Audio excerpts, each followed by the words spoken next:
Gold, trusted gold buyers. మీరు తాకట్టు పెట్టిన బంగారాన్ని విడిపించి ఈ రోజు ఉన్న మార్కెట్ ధరకు కొనబడను.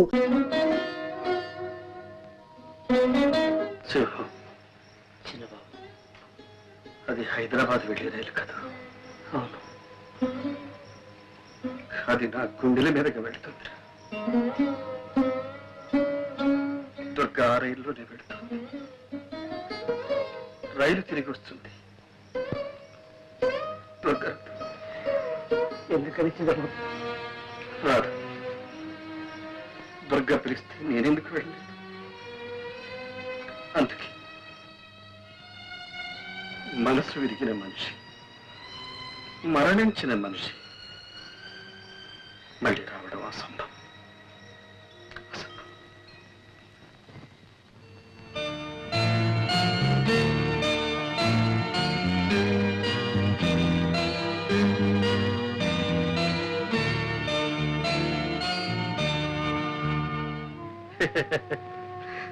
నాకు బాధలు ఎక్కడున్నాయమ్మా? దుర్గ లేకపోతే నేను ఒక్కడిని ఎక్కడైనా ఎలాగైనా బ్రతకాలి, హాయిగా బ్రతకాలి. దుర్గ లేకపోవడమే నీకు హాయిగా ఉందా అన్నయ్య? బాధలు లేకపోవడమే హాయి కదమ్మా. ఒక్క మాట అడుగుతాను, చెప్పన్నయ్యా. నీ అప్పులు, నీ బాధలు దుర్గకి ఎన్నడైనా చెప్పావా? లేదు. ఎందుకు చెప్పలేదు? సరే,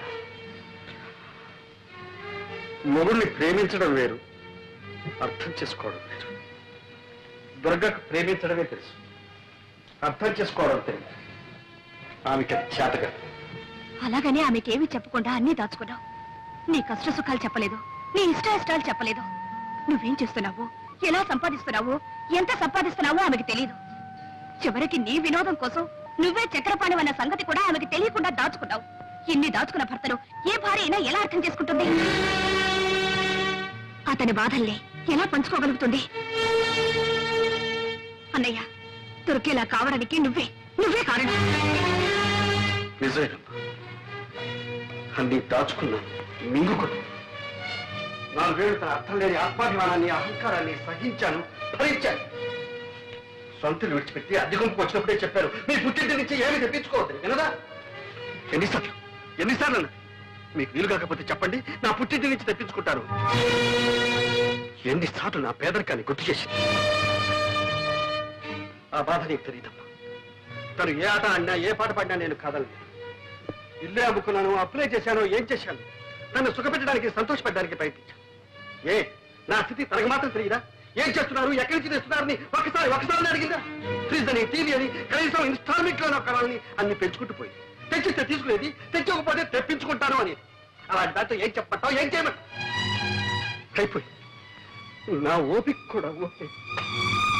నేను అలా కాదు అన్నయ్య.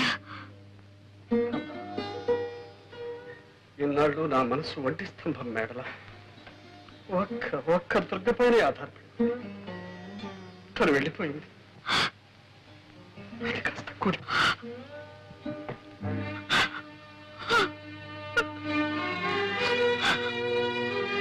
నువ్వెందుకమ్మా కంగారు పడతావు?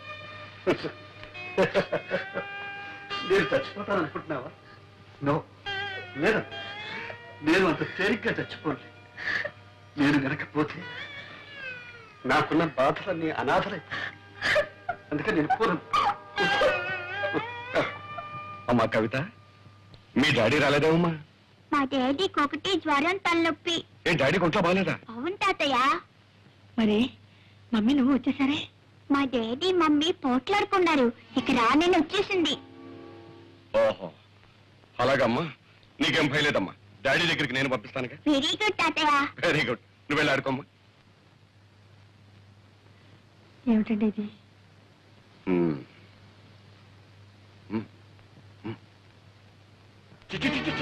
ఎందుకే ఏడు నీకు వచ్చినాయి, చెట్టుకు వచ్చినాయి. ఇంకా చిక్కు లేకుండా నడుపుతామే. ఇంకొక క్షణం నా ఇంట్లో ఉంటారు పిల్లలు. ఏమండి, తాగొచ్చి తన్నా ఆడుతున్నారా? నా ఇష్టంలో తాగుతాను, తనని ఆడతాను. నువ్వెవరు ఆడటానికి? దాన్ని బట్టి మాటతో ఫెయిల్ అయిపోతున్నావు. ఏం మాట్లాడుతున్నారు మీకు తెలుస్తుందా? మీకేమైనా మర్చిపోయిందా? మర్చిపోయి మాట్లాడే నీకు మాట్లాడాలంటే పచ్చి నీరిపోయి జాగ్రత్త. నీ పెట్టి పేడ పట్టు పోయి. నన్ను ఎక్కడ పొమ్మంటారండి? ఎక్కడ పోవాలో అది కూడా నేను చెప్పాలా? మొగుడు వదిలిపెట్టినారది, మొగుడు వదిలిపెట్టినారది, ఎక్కడికి వెళ్ళాలో నాకంటే నీ కూతురు బాగా తెలిసే బాగానే చెప్తుంది. ఇగో నీ పుట్టింటికి పోతావో లేకపోతే ఎక్కడ పోతావో మళ్ళీ ఈ జన్మలో నీ మొహం చూపెడతావు. మొగుడంటే ఇల్లంటే ఒక గౌరవం ఉండదు. ఏమిటే పెద్ద శ్రీరంగ నీతులు చెబుతున్నావు? నేను మగాన్ని, నీ మొగుణ్ణి. నా అవసరాలు నాకుంటాయి. అవన్నీ నీతో చెప్పాలా? నాకు అర్జెంటుగా 1,00,000 రూపాయలు కావాలి. పోయి పుట్టింటికి వెళ్ళి తీసురా. ఉన్నాయి కానీ ఈ అప్పకు లక్షలు కోట్లు. అయ్యో ఏమిటి నీ కర్మ? మా నాన్న ఏమని అడుగుతానండి? అడిగితే మీరంత చులకడైపోతారు. పుట్టి నుంచి డబ్బు తెస్తే మీ మర్యాద ఉంటుందండి. మర్యాద ఏమిటే మర్యాద? నీకు కావాల్సిన తెచ్చుకున్నావుగా, నగరం, చీరలు, బీరువాలు, పోషణలు. ఏ నాకు తెచ్చారా నీ మర్యాద? ఆడదాని మీద చేయిస్తావా? నీకు సిగ్గు లేదు?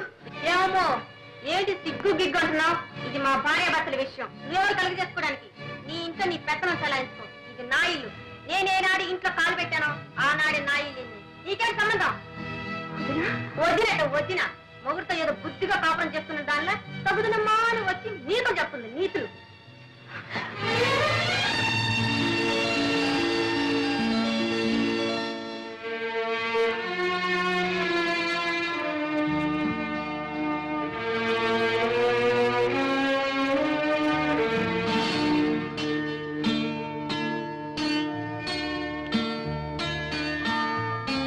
శ్రీమతి దుర్గా ప్రసాద్.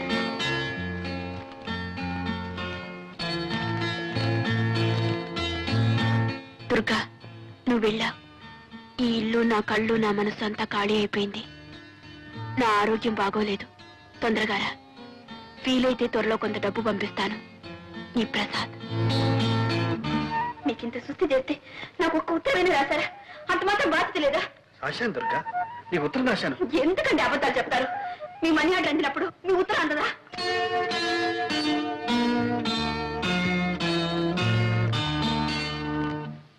దాంపత్య జీవితం మధురాతి మధురంగా మలుచుకోవాలంటే ప్రతి భర్త, ప్రతి భార్య ఒక్కసారి కాదు 100 సార్లు చదవాలి చక్రపాణి గారి ఆత్మార్పణని. భగవద్గీత ఎన్నిసార్లు చదివినా ప్రతిసారి అంతో ఇంతో కొత్త అర్థం గోచరిస్తుంది, కొత్త ఆనందం కలిగిస్తుంది. అలాగే ఆత్మార్పణ నవల చదివితే అలాంటి ప్రయోజనమే కలుగుతుంది. మహిళా మండలి అధ్యక్షురాలు శ్రీమతి యశోధర గారికి ఈ ఆత్మార్పణ మొదటి ప్రతిని ఇవ్వటం చాలా సముచితంగా ఉంది. చక్రపాణి గారికి కూడా 2 మాటలు చెప్పాలి.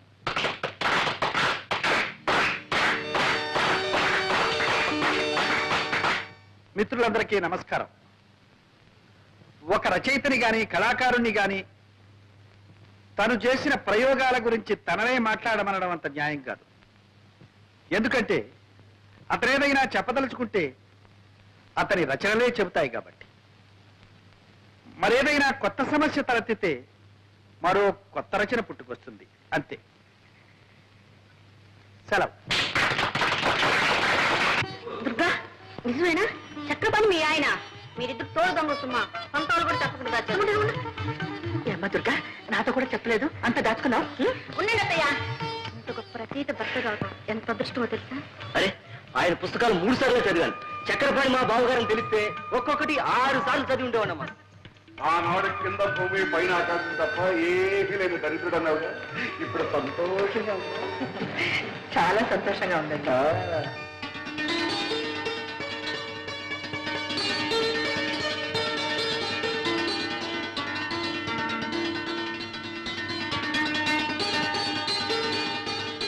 కలం పేరు చక్రపాణి, అసలు పేరు ప్రసాద్. కలం పేరు చక్రపాణి వాడొక బచ్చ. పుట్టి 2 ఏళ్ళయింది. పంది పిల్లల్ని ఏం చూడు, ఒక మందర. కోడి పిల్లల్ని పొదుగుతుంది ఒక 20-21. అట్లా కనిపించిన 10 పత్రికలను రాసి పారేస్తున్నాడు ఏదో చెప్పం.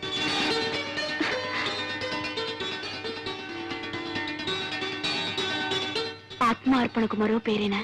చెల్లి సర్. చెల్లి సరళకు అంకితం.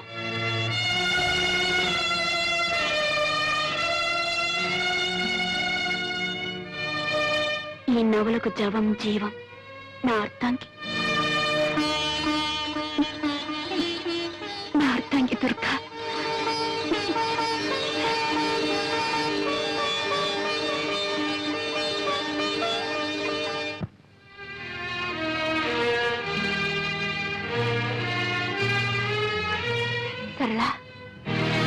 వదినా వచ్చావా?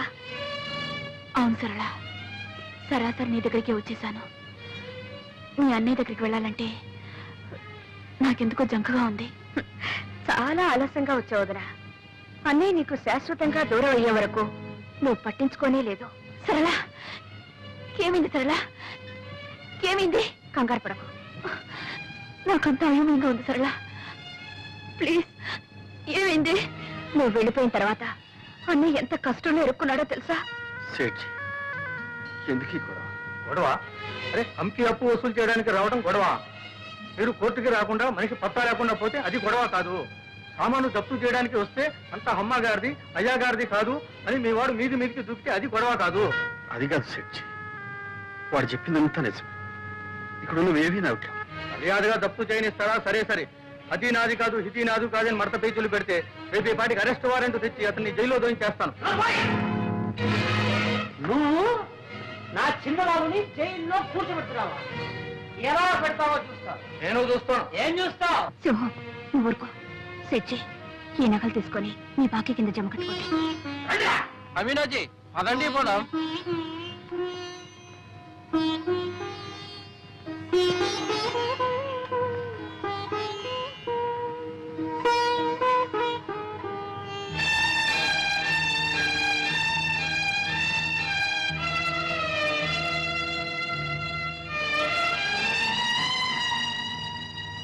సరళ,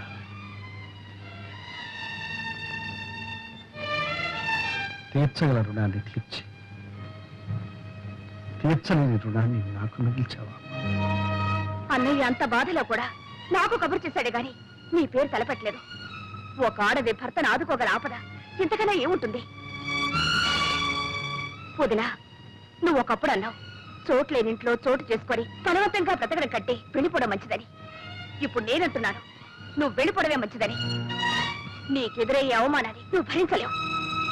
సరళ, అవును వదినా, ఆత్మాభిమానం ఆత్మాభిమానం అనేదానివి. ఆత్మాభిమానం అనే పేరుతో అహంకారం పెంచుకున్నావు.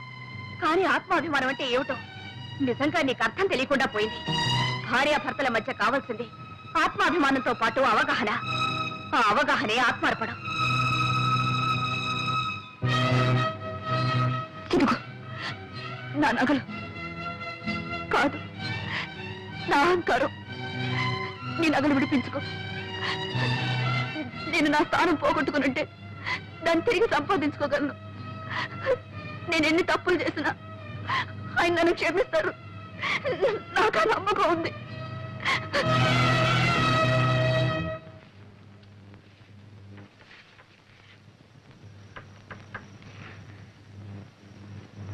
కవిత, నువ్వు ముందు వెళ్ళమ్మా.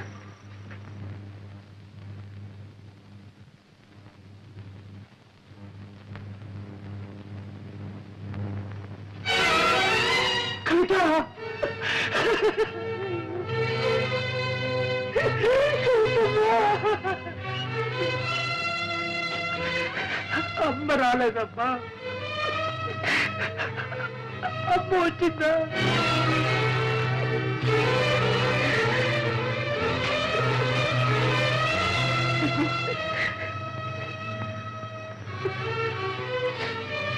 ఇప్పుడు వచ్చి ఏం ప్రయోజనం అమ్మగారు?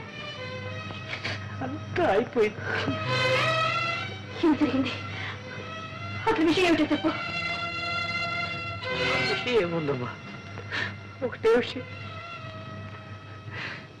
జీవితంలో ఆఖరి నాటకం ఆడిపోతున్నానని చెప్పి చిన్నబాబు వెళ్ళిపోయాడమ్మా. నాకేదో బతిగా ఉందమ్మా. ఆయన ఆఖరి నాటకం చెప్పినా కూడా వెంట వెళ్లకుండా ఇక్కడే ఉన్నావా? ఇదే నా ఆయన మీద నీకున్న విశ్వాసం. దుర్గమ్మ, నా విశ్వాసాన్ని గురించి అడుగుతున్నారా? చిన్నబాబు దగ్గర మీరు ఎప్పుడు వచ్చారమ్మా? నా తర్వాతగా. అతని గురించి మీకేం తెలుసమ్మా? ఆయన ఆఖరి నాడని అన్నదాన్ని అల్లాడిపోయారే. ఆ మాట విన్నప్పుడు నేను ఎలా భరించగలనమ్మా? గుండె బద్దలైపోయింది. నా మనసు మొత్తుబారి రాయిలా ఇక్కడ పడున్నా. భగవంతుడే అతన్ని కాపాడాలి.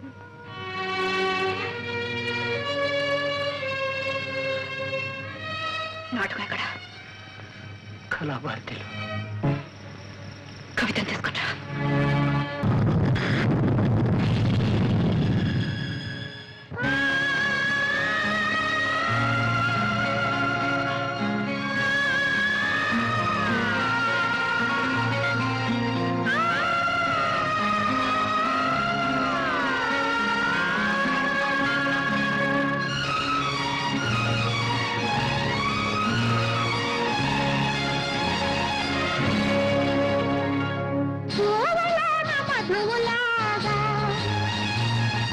మబ్బులోన చినుకులాగా పూలలోన మధువులాగా మబ్బులోన చినుకులాగా గుండెలోన ప్రేమ ఉన్నది దాగి ఉన్నది గుండెలోన ప్రేమ ఉన్నది దాగి ఉన్నది అది మెరుపులా మెరిసి జల్లులా కురిసి అది మెరుపులా మెరిసి జల్లులా కురిసి జీవితాల పులకరేసి మొలకలెత్త భావమే అవగాహన అనురాగ దేవతార్చన అనురాగ దేవతార్చన.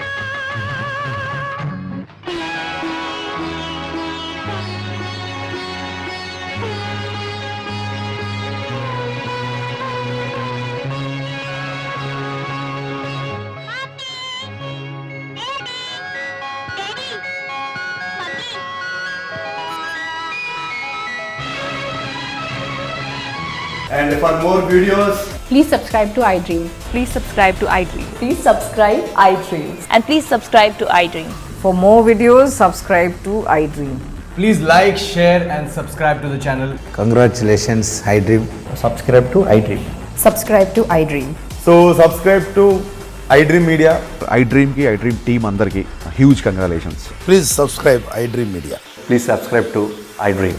Subscribe iDream. Please subscribe to iDream. iDream అంటే నా కళల ఛానల్ను సబ్స్క్రైబ్ చేసుకున్న నోరు తిరుగుతలేదు. మీరైతే గంట గుర్తు కొట్టండి. For more such videos, please subscribe to iDream. Subscribe to iDream. Please subscribe to iDream. Please subscribe iDream Media. Please do subscribe to iDream. Please subscribe to iDream Media. For best entertainment and information, please subscribe iDream. And don't forget to subscribe to iDream.